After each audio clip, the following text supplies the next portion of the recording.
यह कहानी है एक प्राचीन राजमहल की जो वर्षों से सुनसान पड़ा था।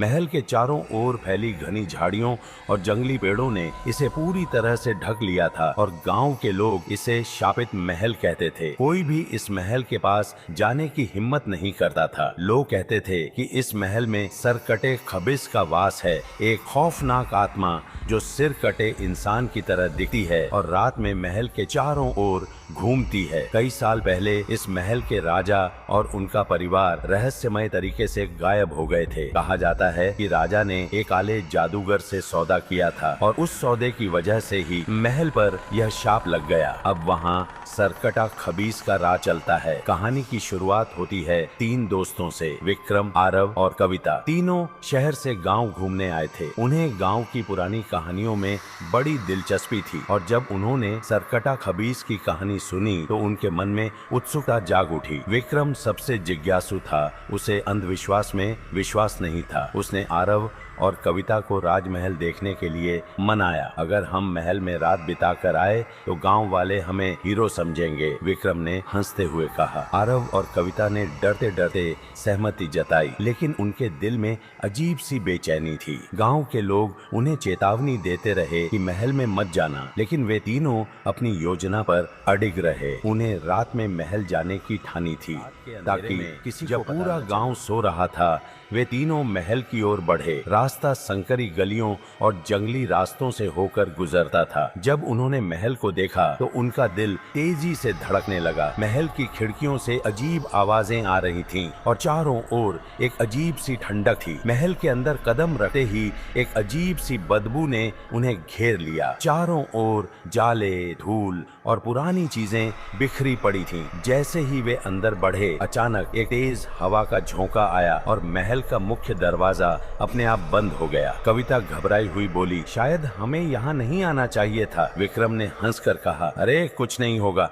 ये सब तुम्हारा भ्रम है। वे तीनों महल की गहराइयों में उतरते चले गए। महल के अंदर एक पुराना तिजोरी जैसा कमरा था जिसमें अजीब औगरी चित्र बने हुए थे। वहाँ की दीवारों पर एक सिर कटे इंसान की तस्वीर बनी थी जो किसी बड़े रहस्य की ओर इशारा कर रही थी। जैसे जैसे रात गहराती गई, महल की दहशत भी बढ़ती गई। अचानक विक्रम ने महसूस किया कि उनके पीछे कोई चल रहा है। जब उसने पीछे मुड़कर देखा तो कोई नहीं था, पर यह सिर्फ शुरुआत थी। महल की दीवारों से अजीब सी आवाजें आने लगीं, जैसे किसी ने बहुत दूर से चीखें मारी हों। कविता का चेहरा सफेद पड़ गया था। यह जगह शापित है, हमें यहाँ से तुरंत निकलना चाहिए, उसने कांपती आवाज में कहा। आरव ने घबराते हुए दरवाजे की तरफ दौड़ लगाई, लेकिन दरवाजा अब बंद हो चुका था। उसे खोलने की सारी कोशिशें नाकाम रहीं। महल के अंदर अब सिर्फ अंधेरा, ठंड और डरावनी आवाजें बची थीं। तभी अचानक एक बड़ा सा साया उनके सामने प्रकट हुआ। वह एक सिर कटे इंसान का रूप था जिसकी आंखें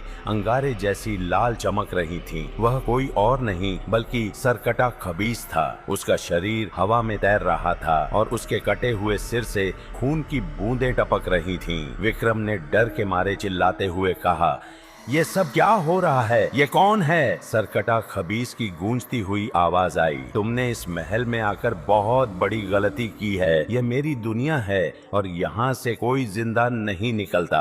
विक्रम ने हिम्मत जुटाई और खबीस से पूछा, तुम कौन हो? कि हमें क्यों मारना? इसी महल का पुराना राजा था जिसने अमरता पाने के लिए काले जादू का सहारा लिया था, लेकिन एक भयानक गलती के कारण उसका सिर कट गया और वह इस महल में शापित होकर फंस गया। अब उसकी आत्मा तब तक भटकती रहेगी जब तक कोई उसकी सच्चाई को उजागर नहीं करता। खबीस ने कहा, तुम्हें मेरी मुक्ति का रास्ता खोजना होगा, अन्यथा तुम भी मेरे जैसे ही शापित हो जाओगे। विक्रम, आरव और कविता ने मिलकर महल के रहस्यों को खोजना शुरू किया। उन्हें महल के एक पुराने कमरे में एक प्राचीन किताब मिली जिसमें राजा के शाप का जिक्र था। किताब में लिखा था कि राजा की आत्मा तभी मुक्त होगी जब कोई उसकी कटार से उसकी आत्मा का अंत करेगा। लेकिन सवाल था, कटार कहाँ थी? समय कम था और खबीस का आतंक बढ़ता जा रहा था। आखिरकार किताब के निर्देशों का पालन करते हुए वे महल के गुप्त तहखाने में पहुँचे जहाँ वह कटार छिपी हुई थी। जैसे ही उन्होंने कटार उठाई, खबीस ने उन पर हमला कर दिया। विक्रम ने अपनी पूरी ताकत जुटाकर